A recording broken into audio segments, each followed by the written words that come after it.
নমস্কাৰ, আপোনালোকে চাবলৈ আৰম্ভ কৰিছে RK নিউজ। এই মুহূৰ্তত অসমবাসী ৰাইজৰ বাবে দিবলৈ লৈছোঁ কেইবাটাও গুৰুত্বপূৰ্ণ খবৰ।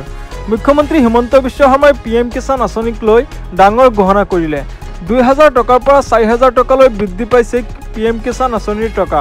লগতে আপুনি যদি আত্মসহায়ক গোটৰ মহিলা তেন্তে ভিডিঅ'টো সম্পূৰ্ণকৈ চাওক। হাতত মাত্ৰ আৰু এটা দিন বাকী আছে। আত্মসহায়ক গোটৰ মহিলাসকলে টকা পাবলৈ কৰক এই বিশেষ কাম। কি সবিশেষ জনাই আছোঁ। আহি গ'ল লাখপতি বাইদেউ আঁচনিক লৈ ডাঙৰ খবৰ। লাখপতি বাইদেউৰ তালিকাত আপোনাৰ নাম নাই নেকি? তেন্তে আপোনাৰ হাতত মাত্ৰ এটা দিন বাকী আছে। 30 জুনৰ ভিতৰত অন্তৰ্ভুক্ত কৰক নাম, অন্যথা নাপাব 10,000 টকা। মুখ্যমন্ত্ৰীয়ে গোটৰ মহিলাসকললৈ দিছে ভাল খবৰ। যোগ্য মহিলাৰ নাম বাদ পৰিছে নেকি আঁচনিৰ পৰা?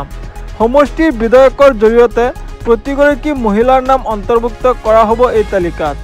আগষ্ট মাহৰ পৰা জানুৱাৰী মাহলৈকে সমষ্টিয়ে বিতৰণ কৰা হ'ব 10,000লৈকে টকা। 30 জুনৰ ভিতৰতে তালিকাত নাম নহা মহিলাই পুনৰ কৰক আবেদন। পৰৱৰ্তী খবৰ, 2000 টকাৰ পৰা 4000 টকালৈ বৃদ্ধি কৃষক সন্মান নিধিৰ ধন। একাউণ্টত সোমাব টকা।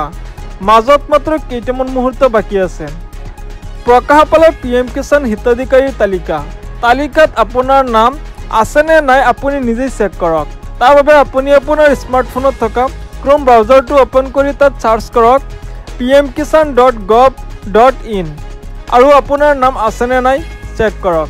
এনেধৰণৰ খবৰ নিতৌ পাবলৈ চেনেলটো ছাবস্ক্ৰাইব কৰি ভিডিঅ'টোত এটা লাইক কৰি দিব। ধন্যবাদ।